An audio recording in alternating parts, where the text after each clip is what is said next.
blue vial here? That's crack, rock cocaine, the most addictive form. You think it's the glamour drug of the 80s? Well, that's the point of this front-end level reminder. It can kill you. And if you've got to die for something, this sure as hell ain't it. The drug epidemic is as dangerous as any terrorist that we face. It is serious. It is an epidemic, and it can kill. The crack problem has become a crack crisis, and it's spreading nationwide. And this is the most addicting thing that probably ever existed in the world. A whole generation has been condemned to death. In the 1980s, the United States faced an unprecedented crisis. First in Los Angeles, then across the rest of the country. A new drug spread like wildfire. Crack. A cheap version of cocaine, as accessible as it was destructive.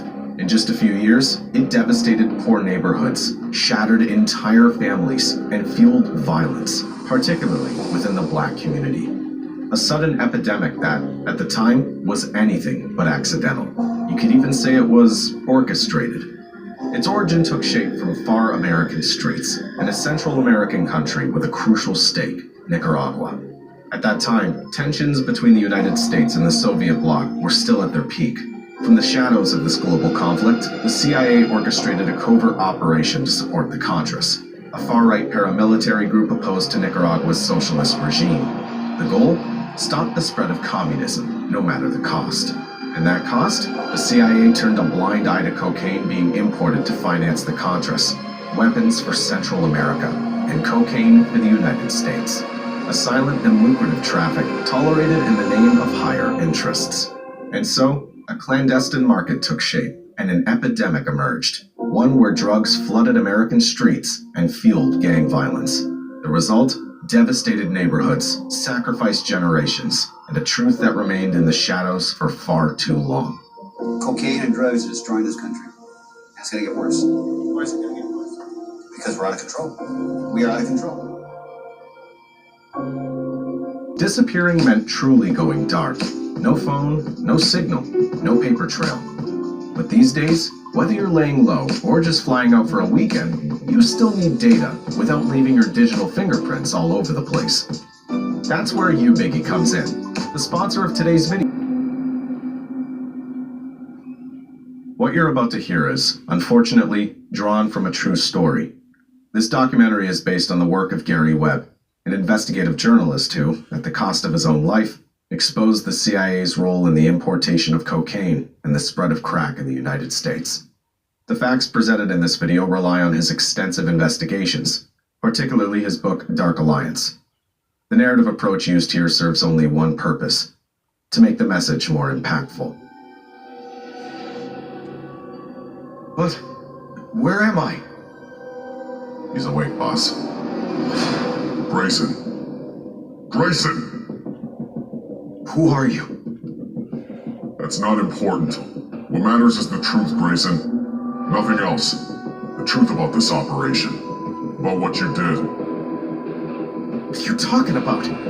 Untie me, for fuck's sake! You know very well what we're talking about. Remember, crack flooding the streets of LA, and neighborhoods left to rot, kids armed to the teeth, broken families, and all the deaths that came from that shit. All that for a war thousands of miles away. A war that didn't even concern your country. No, I don't see it. Go fuck yourselves, I won't tell you anything. We're not gonna beat around the bush. Norman Meneses, the Nicaraguan Baron. Danilo Blandon, the liaison. And Freeway Ricky Ross, the crack king of South Central. All roads lead to you, Grayson. You don't know anything. You have no idea what really happened. We want the truth. The shipments, the money transfers, the weapon deliveries, the CIA, the Contras, all of it. Talk, Grayson. Tell us how it all started. Fine! Spill it! That's what you want.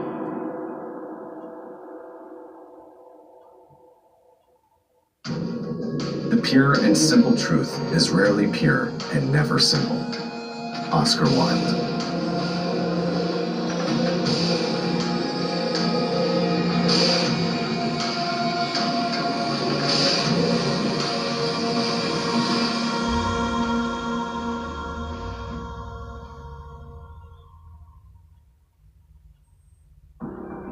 Let's start from the beginning. Tell us about Nicaragua, Grayson. The beginning? You mean July 1979. A dictator in his bunker, surrounded on all sides.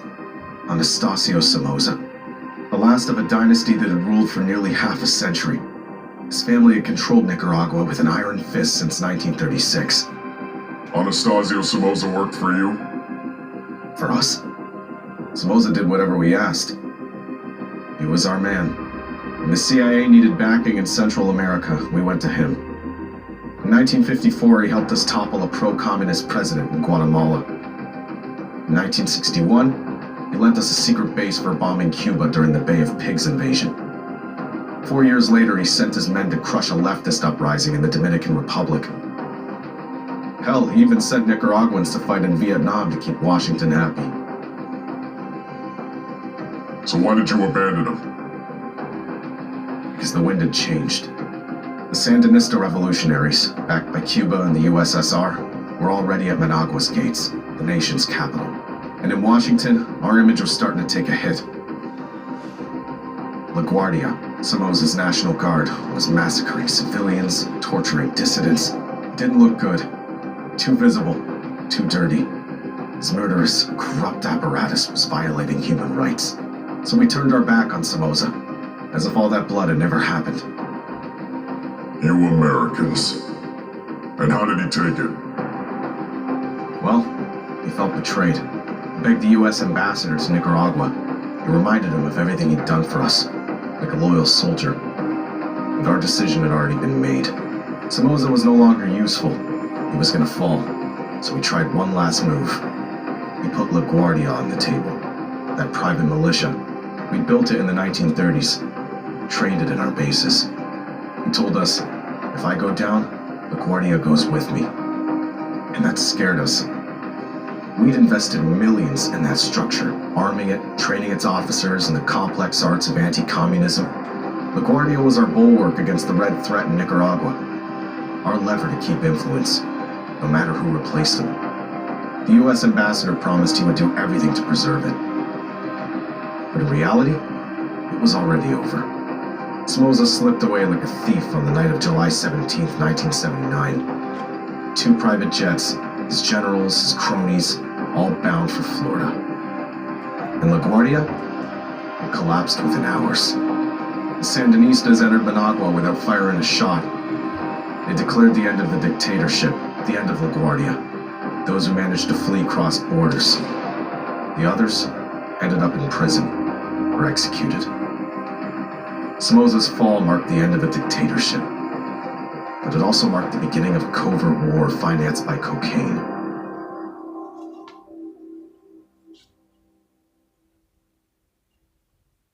And while that old regime was being buried, in Washington they were already talking about something else. Not Nicaragua.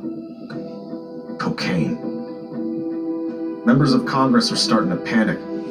Cocaine from South America, Colombia, Bolivia, Peru, was becoming almost fashionable. It was mentioned in the papers, celebrated in songs, shown in films, often in an oddly positive light. In Congress, a staunchly conservative representative, Tennyson Geyer, cried epidemic. He demanded measures, a war on drugs. But the rest of the country wasn't listening. For many, cocaine wasn't even considered a drug, just an elite indulgence, a chic powder supposedly to refine the look and sharpen the mind. At $2,500 for 30 grams, it was the drug of the privileged, the well-born. Congress? They didn't care. Even experts said coke wasn't dangerous, not addictive. Wow. But elsewhere, far from US borders, another version of cocaine was beginning to make headlines.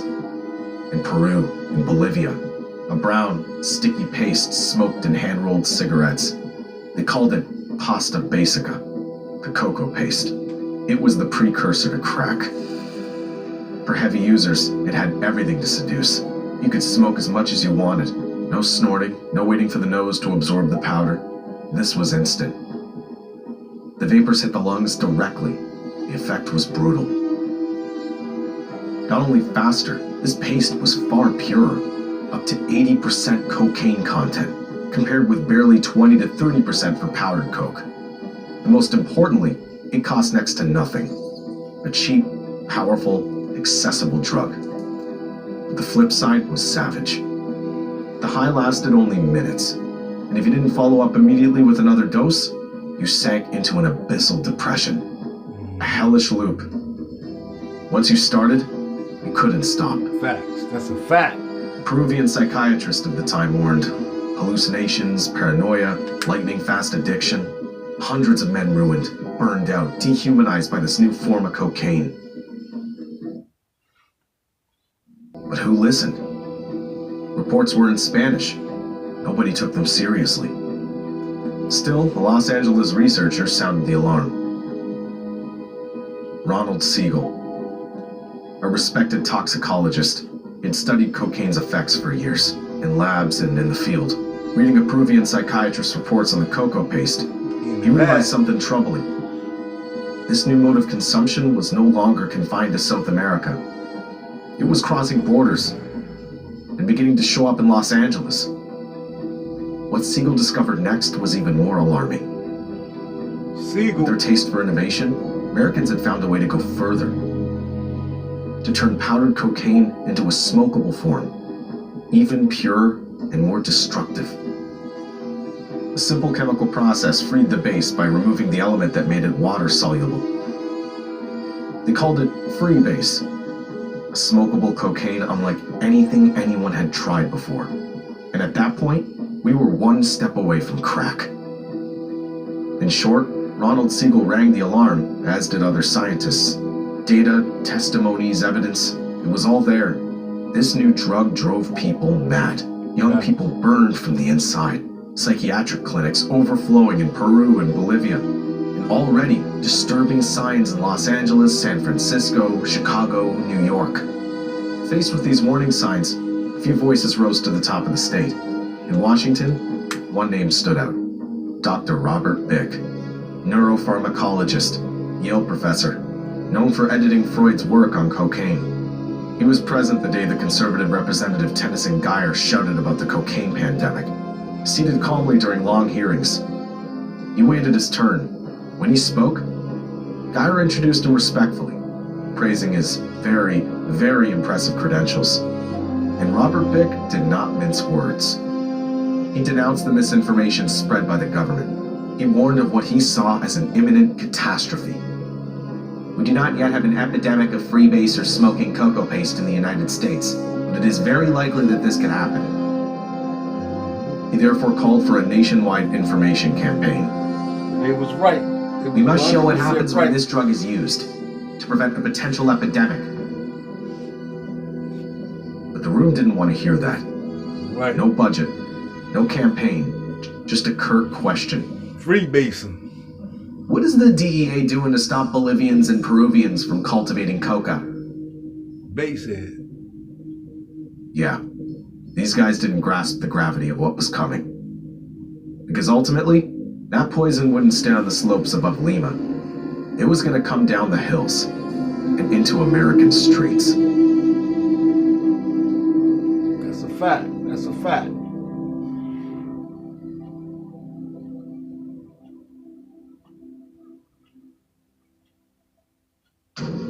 When truth is buried underground, it accumulates there with such explosive force that the day it erupts, it blasts everything away with it. Emile Zola.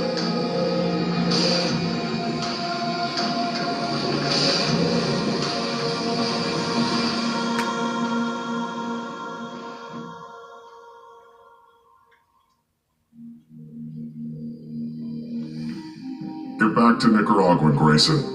What happened after Somoza fled the country?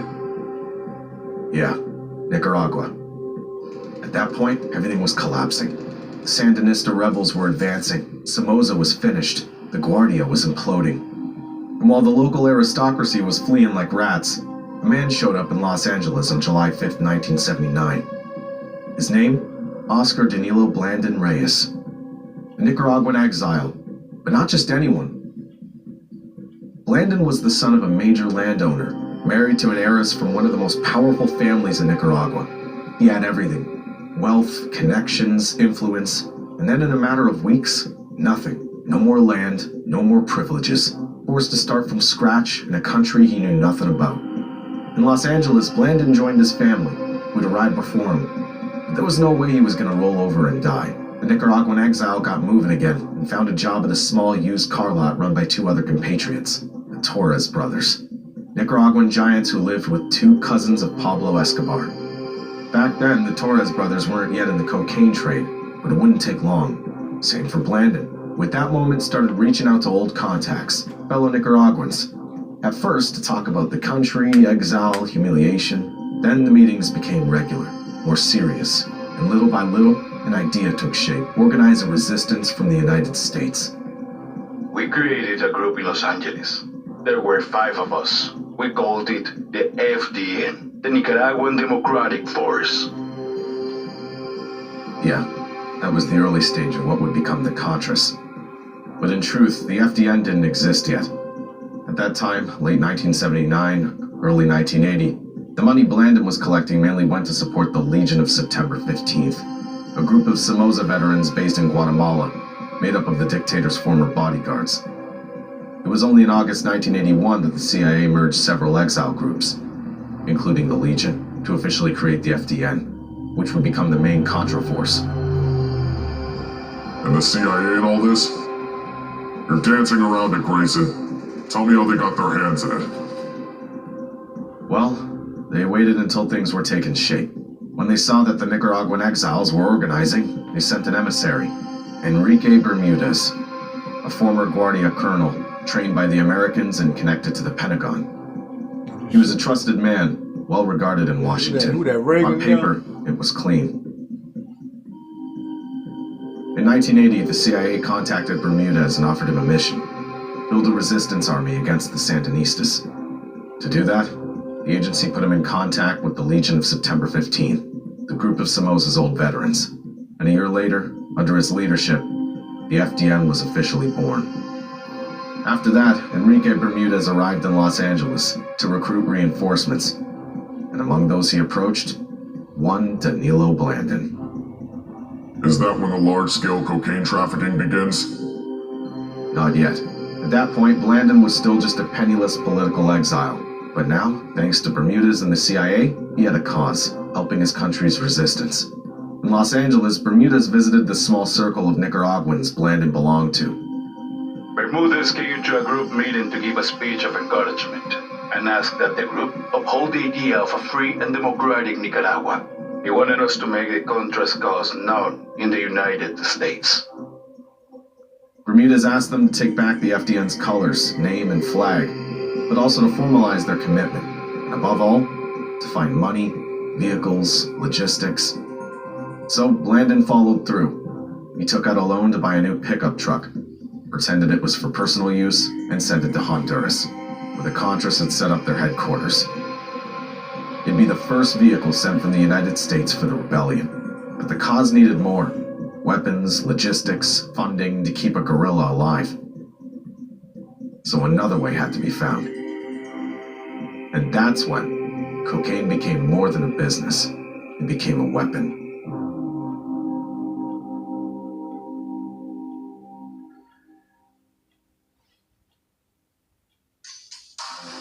So cocaine became a weapon to finance the war in Nicaragua. And Norwin Meneses? We know almost nothing about him, and yet he seems even more involved than Blandon. Tell us about him, Grayson. Norwin Meneses. He was already in the business long before all that, before the Contras, before the word cartel became famous. In the 1970s in Nicaragua, he was considered the king of cocaine.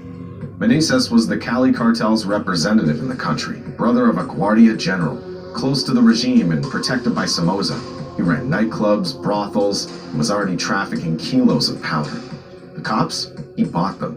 The judges? He knew them all. And he'd know Enrique Bermudez for a long time. A link going back to childhood, notably through his brother Edmundo, an officer and close friend of the commander. So when the Sandinistas took power, Norwin fled, like the rest. But he didn't go into hiding. No, he restarted drug trafficking, here, in the United States. San Francisco, Miami, LA. And it was in Miami that Meneses' fate crossed with Blandon's. One day, Danilo Blandin got a call. A former classmate, a well-connected exile, told him someone was about to arrive in Los Angeles, and he'd better listen to him. That someone was Norman Meneses. Blandin waited for him at the airport. He'd heard the rumors, the stories. He knew this was a dangerous man. When they met face to face, Meneses got straight to the point. He laid out the plan. They needed to find money, fast, to send to Honduras. According to Blandin, that meeting had a very clear purpose: launch the movement, the Contras Revolution. And for that, Meneses proposed a direct method: sell cocaine in Los Angeles to fund the war. Blandin would later confirm it, saying, Norwin Meneses told me to traffic drugs in Los Angeles to raise money for the Contras. And that's how we started. At first, Blandin hesitated. Selling cocaine to help his country's resistance wasn't what he'd imagined. But the idea took root, and if cocaine was the price to fund the revolution, so be it.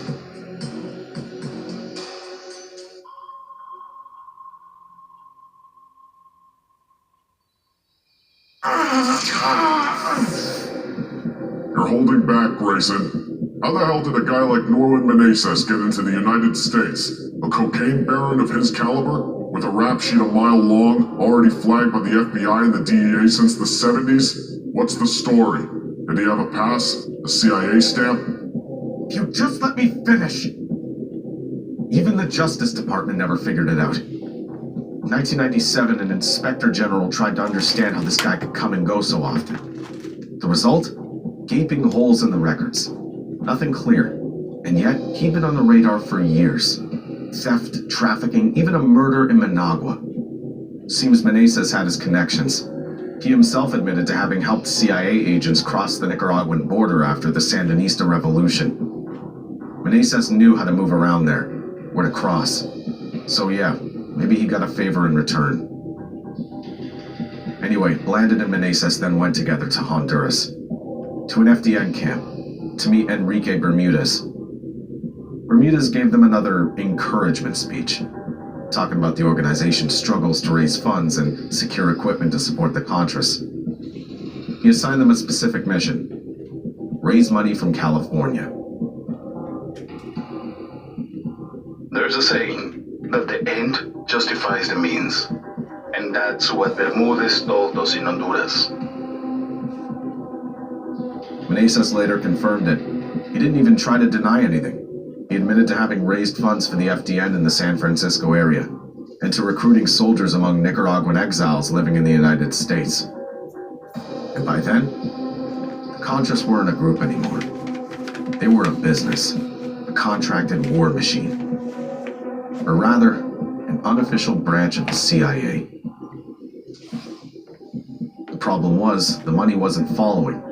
Between 1979 and 1981, Somoza's former supporters were desperately trying to organize. But without resources, their efforts were pointless. Everything was stuck. Official funds, bogged down in bureaucracy, filtered, pathetic. In Washington, President Jimmy Carter had cut ties. Nothing was moving. Ronald Reagan entered the picture. And with him, a new perspective. He didn't see a new regime in Nicaragua. He saw a red thread at America's doorstep. A second Cuba, ready to infect Central America. So just days after his inauguration, Reagan froze all aid to the Sandinista government. And he authorized the CIA to find solutions. Fast. From then on, agents were sent to the field. They identified anti-Sandinista groups and distributed just enough money to keep the flame alive. Then, in November 1981, the Contras project had gained enough momentum for the CIA to officially back the FDN. The main armed force of the Contras. And a few weeks later, Ronald Reagan signed a secret plan to weaken the Sandinista regime, authorizing the CIA to launch covert political and military operations against Nicaragua. The initial budget? $19.95 million. A ridiculous sum, considering it was meant to arm and coordinate a paramilitary group. Officially, operations were supposed to be carried out by Latin American exiles. But for sensitive missions, The CIA sent its own Latino agents, trained to muddy the waters. That way, in case of arrest, the agency could deny everything. William Casey, CIA director, appeared before Congress in December 1981 to justify the strategy. He argued it was necessary for national security. And from that moment on, the war in Nicaragua became a fully American project. The CIA had taken the wheel. It oversaw arms transfers, planned operations, recruited trainers, distributed money, and ran strategy like a real command center. As for the Contras, their role was simple: carry out orders, obey without asking questions, and above all, deny any connection to the CIA.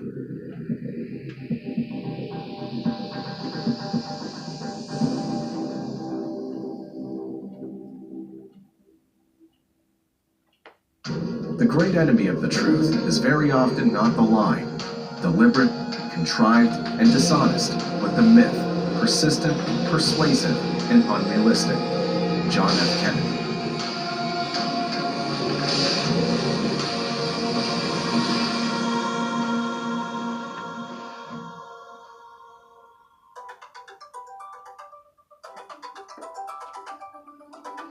And in the meantime, Norman Menezes was flooding the country with cocaine.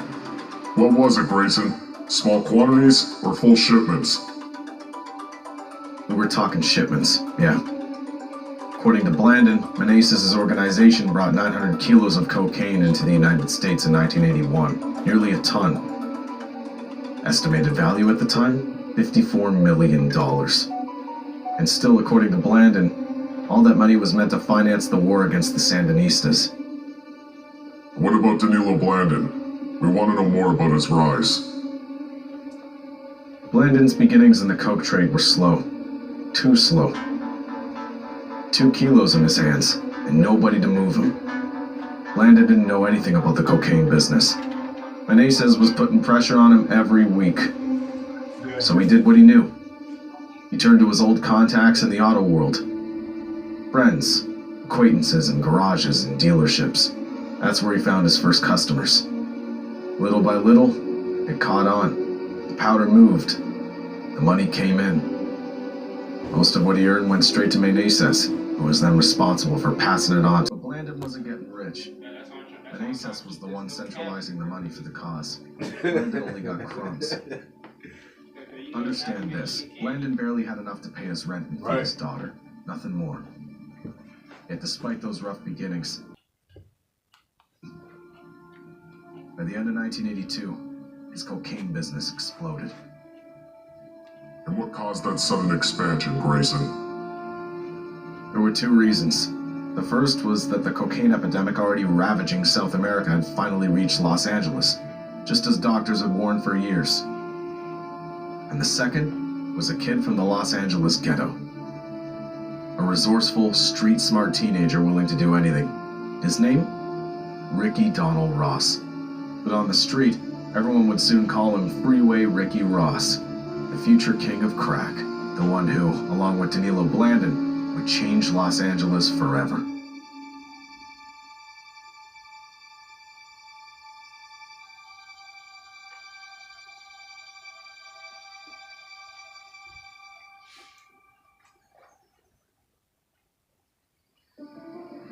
Ricky Ross, born in South Central, poor neighborhood in Los Angeles, saw his first rock at age 19. It was around Christmas 1979. One of his buddies showed up with something new. A small, white, grainy pebble. He had to put it in a pipe and smoke it. Ricky first thought it was a joke. He'd grown up in the ghetto. He knew drugs. He'd seen them. But this didn't look like a small, white, grainy pebble. He had to put it in a pipe and smoke it. Ricky first thought it was a joke. He'd grown up in the ghetto. He knew drugs. He'd seen them. But this didn't look like any of them. And with good reason. At the time, cocaine was the kind you snorted in LA's rich neighborhoods. Definitely wasn't some strange little rock you lit with a lighter on a street corner. Ricky then showed the drug to an old pimp, who tested it, and immediately wanted more. Except Ross had nothing to give him. He had no supply, no network, didn't even know where to find any. In his neighborhood, coke was nearly non-existent, In South Central, the everyday drug was weed, not cocaine powder. A tiny quantity of coke alone cost nearly half the average annual income of a local resident. That tells you everything. And yet, that Christmas of 1979, Ricky Ross laid eyes on the raw, handmade, accessible version of a drug that, a few years later, would take on a very specific name. A direct offshoot of freebase, simplified for the street, stripped of its flammable solvents, and infinitely more dangerous in its consequences. It wasn't crack yet, but it was the precursor, a glimpse of the storm that was about to devastate America. So how did Ricky Ross get into the dope trade? Ricky Ross wasn't destined to become a drug kingpin.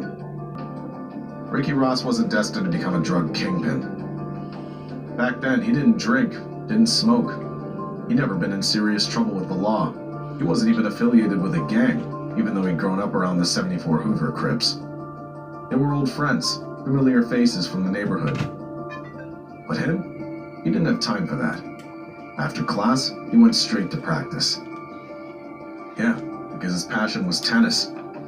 His way out, he already pictured himself getting a scholarship at a big university, maybe even going pro. He had talent, enough to make his high school's best team 3 years in a row. But there was one problem. Ricky couldn't read or write. So college? Impossible. And without that, he dropped out of school and quit tennis. The dream collapsed.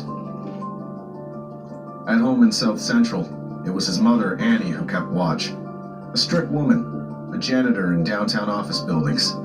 She searched his room, checked his stuff, hunted for the slightest sign of trouble.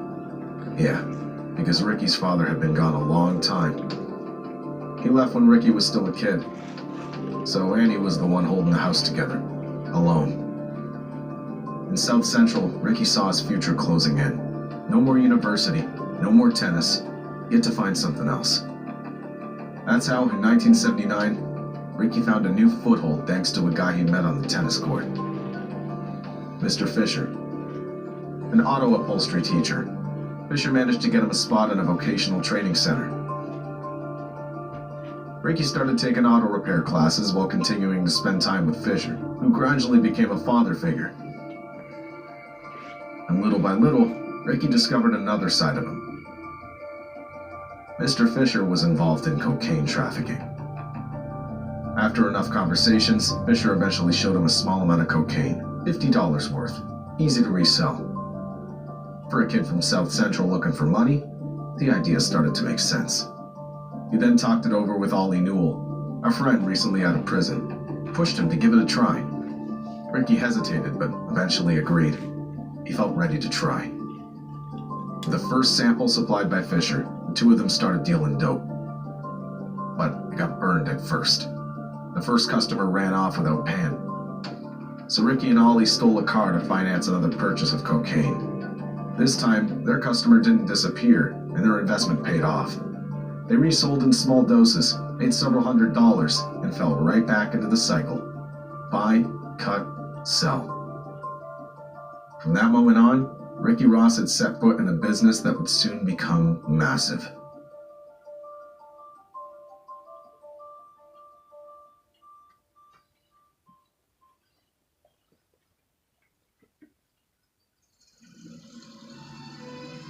It has to be said, it was the perfect time to start dealing cocaine. By 1982, America was seeing unprecedented quantities of coke flooding in. In Miami, seizures were skyrocketing, especially because of the Medellin cartel, which was flooding the market there. Result, the price per kilo dropped. From $75,000, it fell to $60,000 in no time.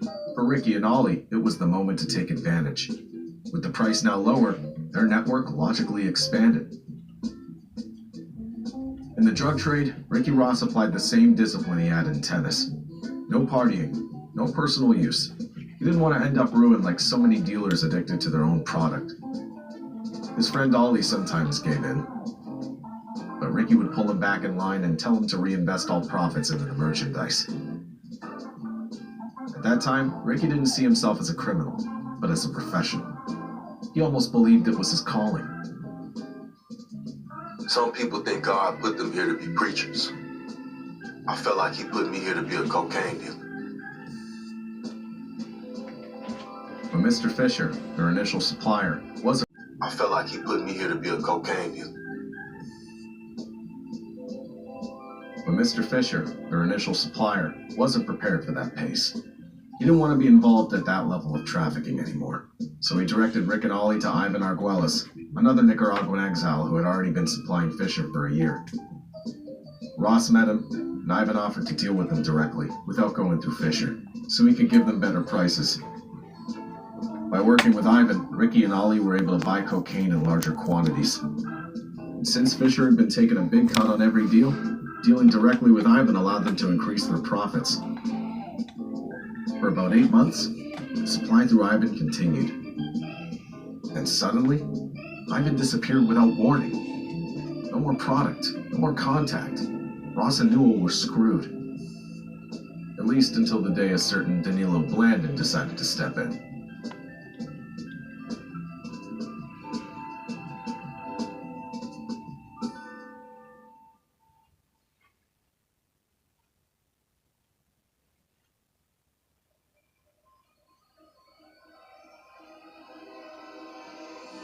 So Blandon just showed up like that, at the perfect time? He didn't show up by chance. Blandon had been watching for a while. Ever since Ivan vanished, Ricky had become the kind of client you don't let slip. A black kid from South Central doing better than all the Latinos in LA? It was an anomaly. But above all, an opportunity. So Blandon didn't need long to think. He was working for Norwin Meneses, moving 1 or 2 kilos at a time, without ever taking off. Meneses was pressuring him to bring in more money for the Contras, but he sold at high prices and kept almost all the profits. And that didn't exactly help Blandon. He didn't even own a car. He had to rent them just to make his trips. Basically, Blandon was living under pressure, with no room to maneuver. Meanwhile, Ivan had discovered Ricky Ross. And with him, the business was growing. Blandon was watching all of this, but he was stuck on his side, tied to Meneses. Watched the kid from South Central grow without being able to reach him. I wish I'd known Ricky, because I wanted to grow in the business. And then the opportunity came for Blandon. Ivan was seriously injured by his wife, a bullet to the spine, paralyzed from the waist down, hospitalized for months, and forced to quit trafficking. Yeah, that's why Ivan had disappeared. So Henry Corrales, Ivan's brother-in-law, took over. But Henry had neither the experience nor the contacts. The guy just wanted to party and wasn't built for the business. For Blandon, this was the moment, chance to finally take control. He went to offer his help to Henry, who immediately accepted. He didn't really have another choice. The two then agreed on an arrangement. Blandon would supply pure cocaine from Colombia, and Henry would keep selling to Ricky Ross. They'd split the profit, 50-50. Ricky didn't see what was happening behind the scenes. He just noticed that his prices were dropping again. That's when Blandon and Ricky truly became connected. A discreet link, but one that would change both their destinies. For Ricky, it was the beginning of his empire. And for Blandon, an entire entry point into a trade that would soon flood the city.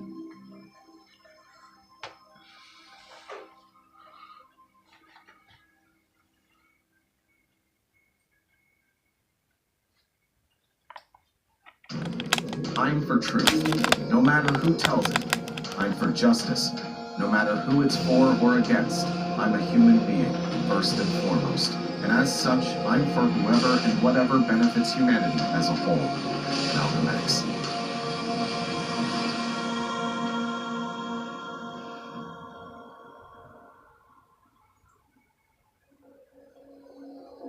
And Ricky Ross? When did he start dealing crack? Well, at first he was selling powdered cocaine. But shortly after his partnership with Blandon, something started to change in South Central. He noticed that some of his customers were transforming the cocaine themselves. They were making those strange little rocks, like the one he'd seen a few years earlier, that Christmas of '79. Back then, it was still rare. But this time, it was coming back. The rock Ricky saw reappear in his neighborhood wasn't exactly freebase anymore. No, it was a simplified version, stripped of chemical solvents, Made for the street, a cheap product, easy to make. Yeah, that was crack. Not yet called that, but the final form was already there. Strangely, at first, nobody wanted it. The product looked suspicious. A cocaine you could buy for 25 bucks? To many, it seemed like a scam. But then Ricky remembered the pimp who had smoked the rock and came back jittery, ready to buy more. He understood one thing. If this stuff caught on, it could be huge. Ricky noticed that some users of this new drug didn't have the time or desire to prepare their dose. They were asking Ricky to give them the rock ready to smoke. So he agreed. In the beginning, Ricky Ross didn't know how to cook it. He paid others to make the rocks for him. But the cooks made things complicated and kept their recipes secret. In reality, it was simple. All you had to do was heat cocaine powder with water and baking soda. As soon as it crackled, it was ready. Ross eventually watched his cooks and decided to try it himself. He crumbled the rocks and sold them in $20 packs. Ross even smoked some himself, but the product was so strong, he swore he would never touch it again. He'd seen the effect it had on his customers. After one hit, they didn't want anything else. In short, crack was here. And that's how it began to spread through all of South Central. But for Ricky, crack wasn't immediately the goldmine he'd hoped for. By the end of 1982, he started to see the limits of the market. With powder, he could sell at a higher price, inflate his margins, and nobody complained. With rocks, it was a different story. When crack hit the street, Ricky had to sell doses at $20, chasing cars, collecting each bill one by one. It was tedious at first. Fortunately for him, crack had opened the cocaine market to everyone. You no longer had to be rich to use it. A few dollars were enough to get hooked. Pre-packaged doses within everyone's reach. Simple, fast, accessible. That's what made crack successful. But this new market came with a price. Crack also democratized resale. Anyone could buy half a gram of powder for 150 bucks, turn it into 10 or 12 rocks, and doubled their money. Customers became competitors, which meant Ross not only had to deal with other dealers, but also his own buyers. From then on, Ricky understood that to stay on top, he had to change scale, get off the street, sell wholesale. For Ross, it was clear. Instead of selling retail, he was going to become a wholesaler and supply the dealers, sell them ready-made crack in batches at cut prices, ready to move. It was toward the end of 1982 that Ricky Ross made that decision, and it changed everything. He reduced his costs, eliminated direct competition, took back control of the market. In other words, he'd become the first crack wholesaler in Los Angeles. But just as Ross was finding his rhythm, a new problem appeared. Henry Corrales, his supplier, was starting to scare him. He didn't show up on time anymore. He refused to come down into the neighborhood, and when he did, he was nervous, on edge. Ross didn't like that. Henry was his only link to the product, since at that point he still didn't know Blandon, the man actually supplying Henry. So Ricky was right to be worried. Henry didn't have the guts to keep going. According to Blandon, at the time he was delivering him between 10 and 15 kilos a week, almost 50 kilos a month. That represented nearly 1 million doses of crack moved through South Central every month. Blandon and Meneses were bringing in entire planes from Miami. 3, 4 planes loaded with cocaine. Each one carried between 200 and 400 kilos. The volume was becoming massive, and it was too much for Henry, who was becoming paranoid. He was afraid he'd end up in prison, or worse. So he wanted out, flee to Honduras. But before leaving the country, he offered Blandon the chance to take over the business with Ross directly, on one condition: keep paying him a commission on every sale. Obviously, Blandon agreed. The kid from South Central would turn out to be a gold mine for him. So one day, Henry took Ross to meet Blandon for the introductions. He picked him up and suggested they go for a drive. I'm leaving. I'm going to put you with this guy. He'll cut you better deals. You'll get better prices. everything will go better for you. He was right. As soon as Ricky Ross started dealing directly with Blandon, the price of cocaine dropped again. He had the best price in the city, and that's when Ricky leveled up. He wasn't moving grams anymore. He was selling kilos. Over 200 kilos of cocaine each month, which represented about 165,000 vials of crack a day. 5 million rocks moved per month. It was a full-blown industry.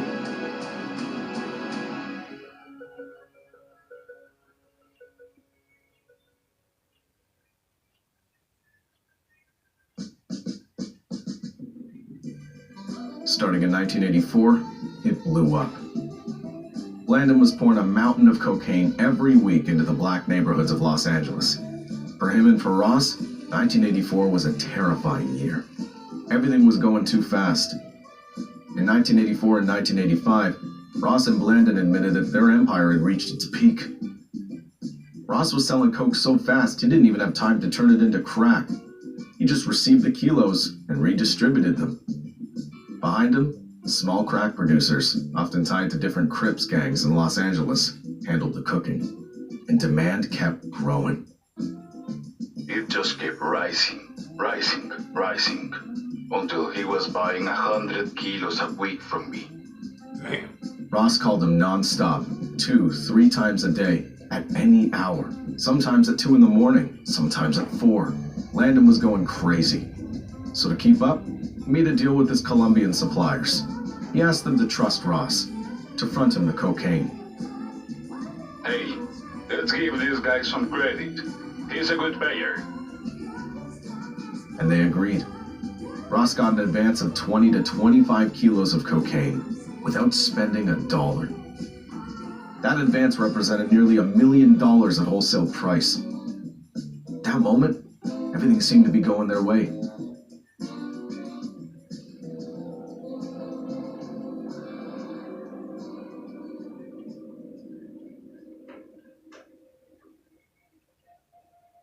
But Ross then noticed a change.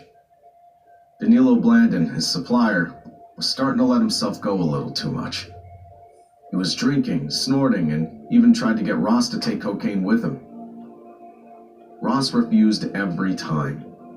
With his excesses, Blandon had softened. He'd put on weight. And Ricky was getting nervous. It made sense. He'd spent 2 years perfecting his system. Everything worked like a well-oiled machine, and he was afraid his empire would collapse overnight. Looking at the situation, he saw a weakness he could no longer ignore. His total dependence on Danilo Blandon. The problem was, no other supplier could compete with Blandon. With him, Ross got cocaine at an unbeatable price.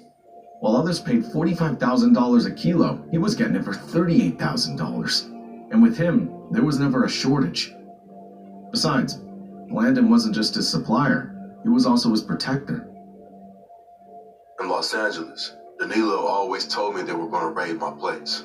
The cops straight up thought one of their own was working for me. And every time, it proved true. A few days later, the cops showed up. So Ross knew exactly what he owed Blandon. So switching suppliers? That would have been like shooting himself in the foot. So Ricky Ross stayed loyal to Blandon until the end? Not exactly. Ricky owed him everything, but he had understood a simple rule. In this business, loyalty had its limits. After seeing Blandon stuck on his couch, unable to deliver on time over and over again, Ross decided to look for other sources.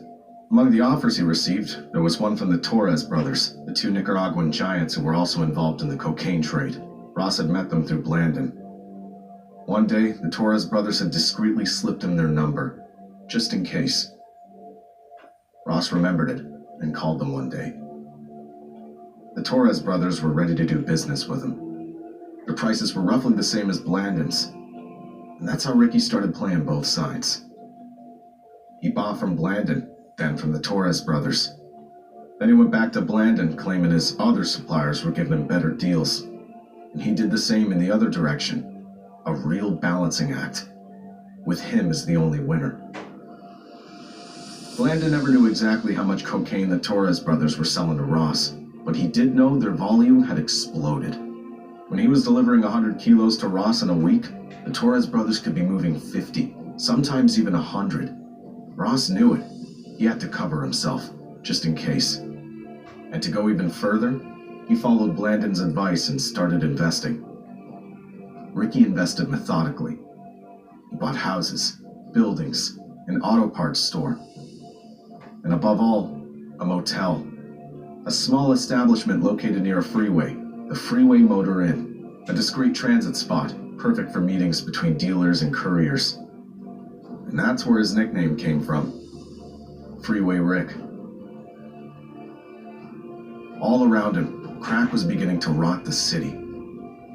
Crack, which at first was just a neighborhood rumor, started to spread. And wherever it went, it brought chaos and violence. In the 1980s, the Crips and the Bloods were still, for the most part, local neighborhood gangs. They controlled a few blocks, a few streets. But when crack arrived, it changed everything. According to a 1989 report, in just a few years, the crack market had transformed these gangs into extremely violent criminal organizations. The money they were making was unprecedented. And to keep this new empire, they obviously needed more territory, more weapons, more men. The lure of profit pushed Los Angeles gangs to expand, not just from one neighborhood to another, but across the country. Oregon, Kansas, Oklahoma, North Carolina, Virginia, Maryland, wherever they went, they took crack with them. And with it, violence. Washington, D.C. alone was distributing 200 kilos of cocaine per week in 1989. And a large share of that came from LA's Crips and Bloods. And at the heart of that empire was, of course, Freeway Rick. No matter the gang, no matter the color, one customer was as good as another for Ricky, as long as he paid. And so began an unprecedented migration. With the Crips and the Bloods spreading crack, territory wars and automatic weapons followed throughout America. Before, South Central was poor, the families held on. After crack, it had become a war zone. Weapons had flooded the streets. A member of the East Side Crips himself would say, Before, nobody had 9mm, M16s, or AK-47s. After 1986, anyone could get one. But where do those weapons come from, Grayson?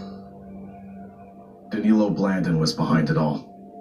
As early as 1984, he had begun selling military-grade weapons to Ricky and his circle. He supplied them with everything they wanted. Pistols, assault rifles, submachine guns.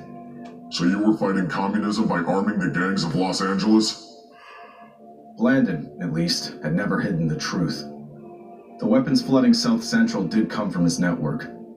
And his network was the Contras network. Officially, it was for private security. In reality, the weapons followed two routes. Some went straight into the streets of LA. Others were sent to friends in the South. But the guns ending up in South Central were only the tip of the iceberg. Beneath that, a much larger network was being woven in the shadows. From the early 1980s, reliable informants were sounding the alarm. The Justice Department was receiving increasingly disturbing reports. The Contras, the Colombian cartels, and even elements of the US government seemed to be tied by the same trafficking. Weapons in exchange for cocaine. A childhood friend of Norwin Meneses, recruited by the DEA, had told everything. According to him, Meneses was shipping cocaine from Colombia, sometimes via Nicaragua. Part of the money collected was then used to buy weapons for the Contras. Deliveries, he said, were facilitated by American agents themselves. Sometime later, another trafficker turned informant, Alan Raul Rudd, gave an even more explosive account. Rudd had met Pablo Escobar in Medellin, one of the cartel's leaders there. And during a conversation, Escobar complained about the anti-drug task force launched by then Vice President George Bush in South Florida. Since that program had been put in place, delivering cocaine to Miami had become much riskier for the Colombians. That's when Escobar dropped the bomb. According to him, there had once been an agreement between the Medellin cartel and the US government. Escobar claimed that planes similar to US C-130s delivered weapons to Colombia. The cartel unloaded them, then reloaded the planes with cocaine. Weapons offloaded by the cartel for reloading the aircraft with cocaine shipments bound for US military bases. He didn't mention the CIA, but according to Rudd, that was clearly the implication. And to top it off, Escobar claimed to have proof. Photos of the weapons unloaded in Colombia. And above all, one explosive photograph. A picture of George Bush himself, posing next to another Medellin cartel boss, Jorge Ochoa, in front of suitcases full of cash. A serious blackmail asset for Escobar and the cartel. But officially, and fortunately for the US government, the photo was never resurfaced. Rudd, however, wasn't the only one telling that story. Around the same time, an FBI informant in Miami, Wanda Palacios, made a similar revelation. The wife of a Colombian trafficker, she claimed to have witnessed in 1983 and 1985 the landing of planes used by the CIA in Barranquilla, Colombia. On board, shipments of weapons exchanged for cocaine. Palacios said she'd accompanied Pablo Escobar in a limousine to the landing site, and that Jorge Ochoa himself had boasted of working with the CIA to move the merchandise into South Florida. Once again, planes, weapons, cocaine, the CIA.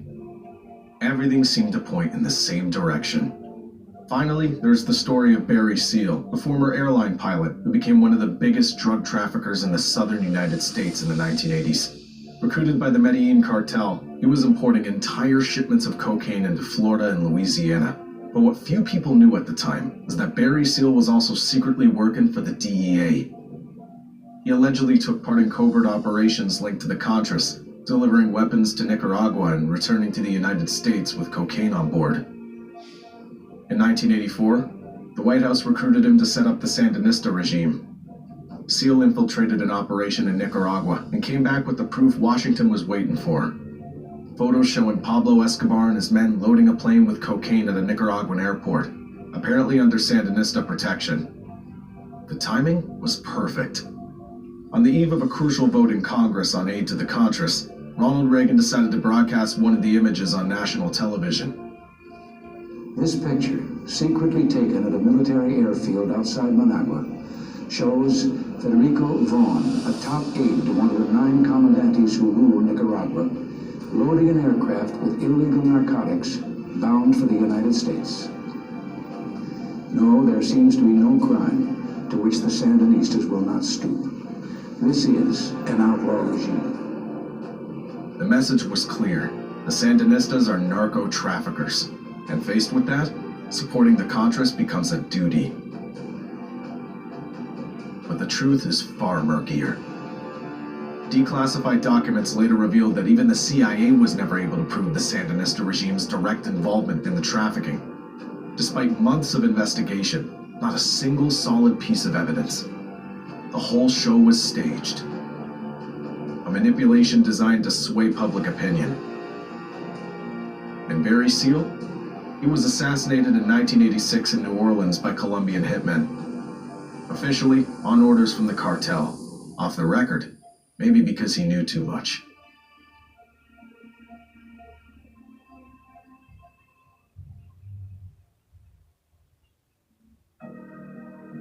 And while the Contras were being supplied in the south, the storm was tearing through the north.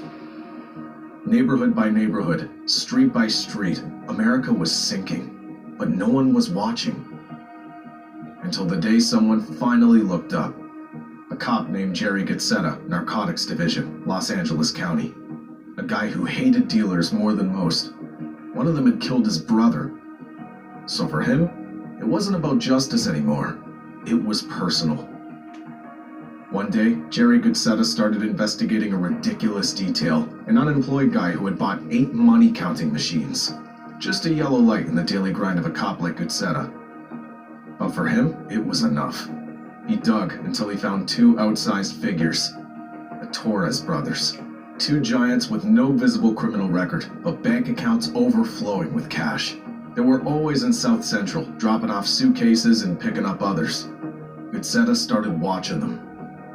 until the day he discovered that one of the Torres brothers was on probation for cocaine possession, enough to get a warrant. Result? On August 11th, 1986, Gutzetta and his colleagues raided the Torres' place. There, they hit the jackpot. $400,000 in cash hidden in a closet. But no trace of drugs. The Torres brothers were too smart. Like Blandon, they always kept the money separate from the product. If they were convicted, they risked, 3 years max? For Gutzetta, that wasn't enough. He needed better. So he had an idea. What if he tried to turn the Torres brothers into allies? The Torres brothers had a weak spot. Their girlfriends, who happened to be close relatives of the drug lord Pablo Escobar. So Gutzetta gave them an ultimatum. Either they cooperated, or their partners would be prosecuted, jailed, then deported. For the Torres brothers, that was unthinkable. In their culture, sacrificing family was worse than prison. And betraying a man like Escobar, that wasn't even an option. It was a guaranteed death sentence. Cornered, the Torres brothers finally gave in. And then, everything became clear. Through their confessions, a sprawling network appeared. Routes, safe houses, tons of coke, entire truckloads of cash. The Torres brothers estimated they had laundered nearly $100 million since January 1986. They claimed to have hidden between $250 and $500 million around Los Angeles, and to have over 1,000 kilos of cocaine in reserve. Gutzetta couldn't believe his eyes. He thought he was dealing with two bullshit artists. But when the Torres brothers took him to see the operation, Gutzetta saw the deliveries. Suitcases full of cash, 40 kilos of cocaine dropped off, $720,000 picked up in a few days. It was unbelievable.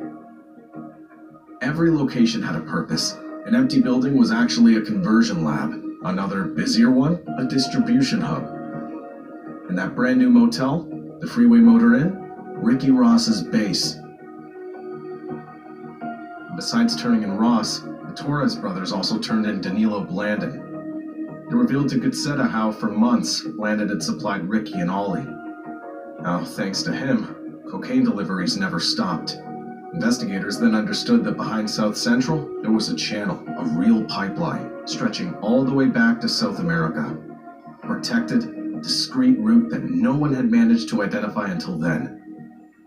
They also learned that Danilo Blandon wasn't just a supplier, but a man with murky connections. A man with access to confidential information, described by the Torres brothers as untouchable, protected by backers they themselves were afraid to name. On paper, it looked like a decisive victory. Except in reality, it was a dead end. Gutzetta and his colleagues actually had no way to establish direct proof that these individuals were involved in drug trafficking, or that all the merchandise belonged to them. So in the meantime, Blandon and Ricky kept flooding Los Angeles with crack. Every week, millions of dollars worth of cocaine was moving through the city. And strangely, even under the FBI's watch, Blandon continued his business without a hitch. Investigators then realized that, to strike hard, they had to target the man at the center of the crack market in South Central. That's how, on January 12, 1987, the Sheriff's Department and the LAPD joined forces to create a special unit, the Freeway Rick Task Force. It was unheard of. An entire multi-jurisdictional brigade set up to take down a single man. At that point, Freeway Rick had clearly become law enforcement's top priority. The police were done listening to rumors and chasing shadows. They were going to wage war. He had to be taken down, not just for drugs, but as an example. Right. An official report from the task force put it bluntly. Taking down Ricky Ross would send a powerful message to all of South Central, a clear warning. Yeah, right. No one was untouchable. For some, like Gutzetta, it had become personal. Same with Steve Pollock, a veteran of the streets of South Central, who would watch crack turn neighborhoods into war zones. To him, Freeway Rick wasn't just a dealer. He was responsible for all that chaos, ground zero of a national epidemic. What he did was poison tens of thousands of people. Not just in LA. The cancer he unleashed spread across the entire United States. The cancer he unleashed spread across the entire United States. With police on his heels, Ricky Ross quickly felt the pressure. The Freeway Rick Task Force didn't let up. On January 21st, 1987, they hit hard.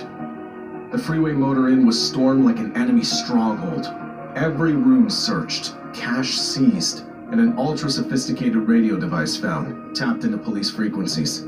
That same day, the task force raided Rick's mother's house. They found an Uzi and 2 bulletproof vests. When Ross called, furious to protest the search, Pollock didn't flinch. He wanted to bring down the crack king, destroy everything he'd built. In short, the raids kept coming and the blows multiplied. Things were looking bad for Ricky. By the end of January, the Freeway Rick Task Force was showcasing its trophies. 15 warrants executed, 5 arrests, nearly 4 kilos of crack seized, $63,000 in cash, 20 firearms. And above all, a detailed map of Freeway Rick's empire. The head of the task force would later admit, it wasn't a network, it was a goddamn cartel.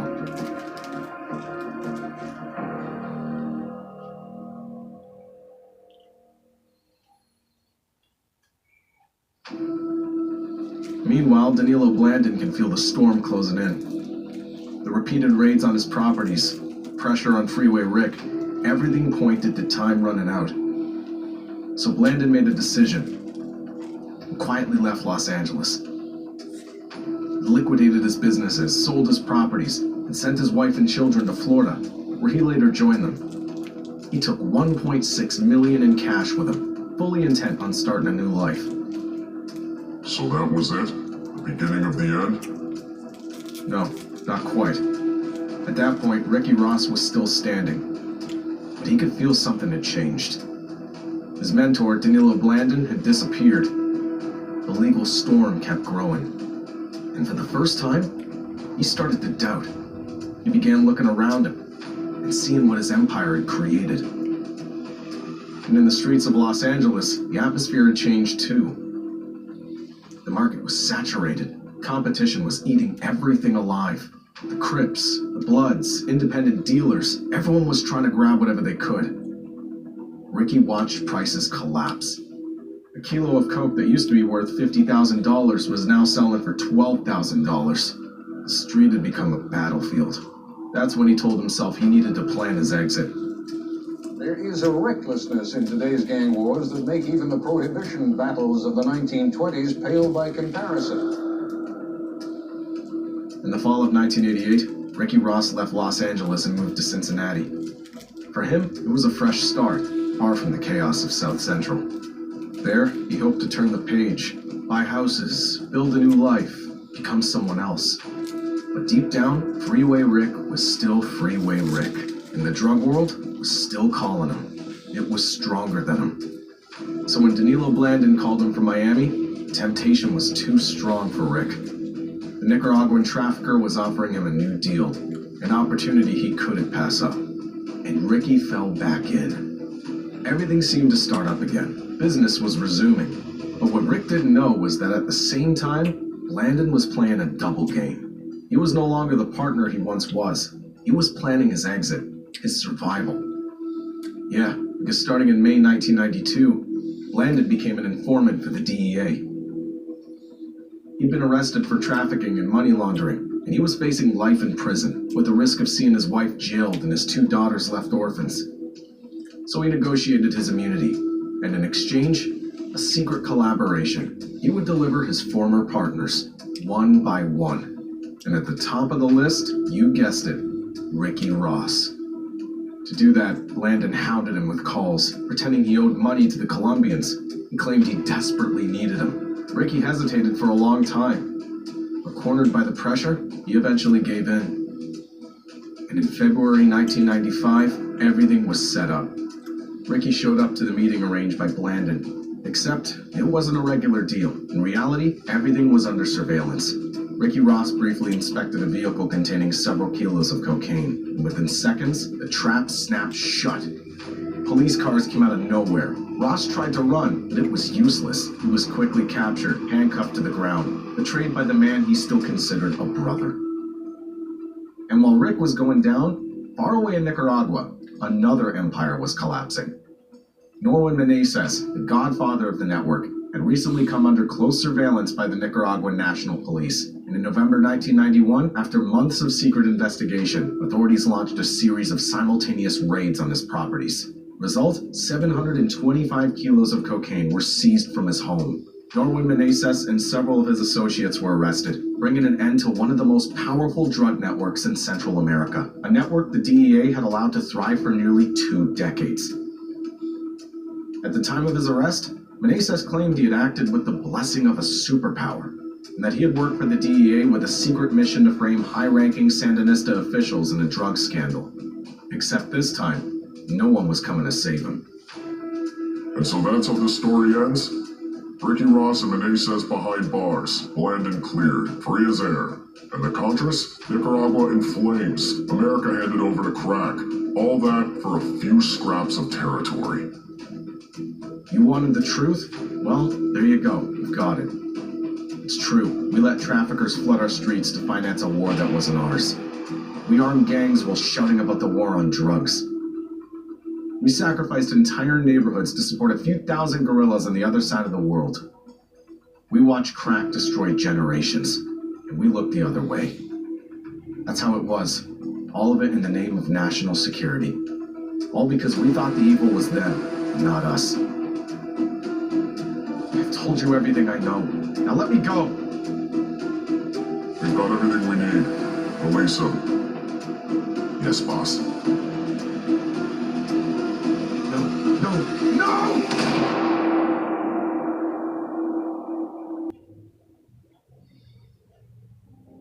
In a time of universal deceit, telling the truth is a revolutionary act. George Orwell. It was a journalist named Gary Webb who exposed the whole affair to the public. A Pulitzer Prize winner, he published in 1996 a series of articles titled Dark Alliance in the San Jose Mercury News. He demonstrated how a network of traffickers linked to the Contras and directly backed by the CIA had flooded the United States with tons of cocaine. How this invisible alliance between narcos and federal agencies triggered the explosion of crack in black ghettos across America. A drug that had been virtually non-existent and in just a few years became a national epidemic. Dark Alliance was the first major journalistic investigation published simultaneously in print and online, a story that quickly went viral, shared by street activists, radio hosts, and political figures opposed to the Reagan and Bush administrations. The backlash was so intense, the CIA director himself had to take an unprecedented step, publicly defend the agency during a heated community meeting in Los Angeles. Now, we all know that the U.S. government and the CIA supported the Contras in their efforts to overthrow the Sandinista government in Nicaragua in the middle 80s. Now, it is alleged the CIA also helped the Contras raise money for arms by introducing crack cocaine into California. It is an appalling charge. It's a charge that cannot go unanswered. I've asked the CIA Inspector General to undertake a full investigation. Faced with the scandal, the American press then turned on Webb himself. Instead of investigating the facts, the New York Times, the Washington Post, and the Los Angeles Times mobilized to discredit the journalist. Isolated and demoted, Webb eventually resigned from the San Jose Mercury News. In 1998, the CIA's Inspector General finally admitted that the agency had indeed maintained ties with drug traffickers connected to the Contras, and that it had turned a blind eye to their activities, and sometimes even protected them. Ricky Ross, the crack king of South Central, would later claim he knew nothing about those connections. To him, Blandon was just a nice guy with a lot of cheap cocaine. After the trap set by the Nicaraguan in the DEA operation, Ross was sentenced to life in prison. He was eventually released in 2009 for good behavior. As for Blandon, he was never seriously prosecuted. He still served a 28-month prison sentence. Afterward, he obtained a U.S. permanent resident card and received payment from the DEA for his role as an informant. His own lawyer claimed that the CIA had approved his illegal activities. Norwin Meneses, a central figure in the network, was never arrested by U.S. authorities. It was only in Nicaragua, in 1991 that he was tried for drug trafficking. During his trial, a former military officer claimed that Meneses had openly financed the Contras by selling cocaine. Sentenced to 15 years in prison, he was released after 7. Multiple witnesses said Meneses enjoyed total protection. It should also be noted that in 1986, another scandal erupted. The Iran-Contra affair. The U.S. Congress discovered that the Reagan administration had sold weapons to Iran, despite an arms embargo, in order to fund the Contras in Nicaragua. Of the $30 million paid by Tehran, only $12 million was used to deliver the weapons that had been promised. The rest was diverted to arm the Contras. An operation carried out in direct violation of laws passed by Congress and approved at the highest levels of government. Several government officials were convicted, but no one went to prison. Reagan, meanwhile, remained popular until the end of his term. Yet, despite the weapons and Iranian money, the Contras never managed to defeat the Sandinistas militarily. It was only after a bloody civil war, repeated sabotage, and constant pressure from the United States that the Sandinista regime finally gave way. Not to bullets, but at the ballot box. A center-right coalition, led by Violeta Chamorro, won the elections in February 1990. But what few people knew at the time was that this war, supposedly fought in the name of freedom, was also financed with cocaine. And that truth was inconvenient. On December 10th, 2004, Gary Webb was found dead in his home in California, with 2 gunshot wounds to the head. According to the official version, he took his own life. How you gonna shoot himself twice, though? Give us explanations. You, the president, and everybody else should be highly upset and say, how did this cancer get here? How did it happen? I will tell you, Director Deutsch, as a former Los Angeles police narcotics detective, that the agency has dealt drugs throughout this country for a long time. The CIA fights drugs. The CIA does not encourage drugs. How are we supposed to trust the CIA official to investigate themselves? You want to know why black people don't believe in the government? Because we know what the government is capable of. Don't give me the conspiracy bullshit. Come on, you're a more intelligent man than that. Come on. I mean, come on. Listen, there has never been a conspiracy. And some of the money they were making was going to support an army that the men who ran the cocaine ring worked for, called the FBM. This was an army that the CIA started in 1981 and supported. Better known to us, most of us who remember, as the Contras. The report said 2 Nicaraguans, Danilo Blandon and Norman Meneses, sold tons of cocaine to Los Angeles drug dealer Ricky Ross. Did the CIA put drugs into black communities? We don't have any evidence so far that they did it directly. What we have evidence of is that men working for a CIA-run army did do it. Here's the channel here that I bought the content from. Like I said, I like to share people's channel out once I use their content. So y'all can get over there and subscribe to Life of a Gangster. Show y'all what he got going on over there. Little sneak preview. Something might catch your eye. Just go on over there and check it out. I mean, got the Donnie Brasco joint. Got the Bumpy Johnson joint. You know what I mean? Go over there, check him out. Got that Jesse James joint too right there. You know what I'm saying? Life of a Gangster. That's his channel. Y'all get on over there.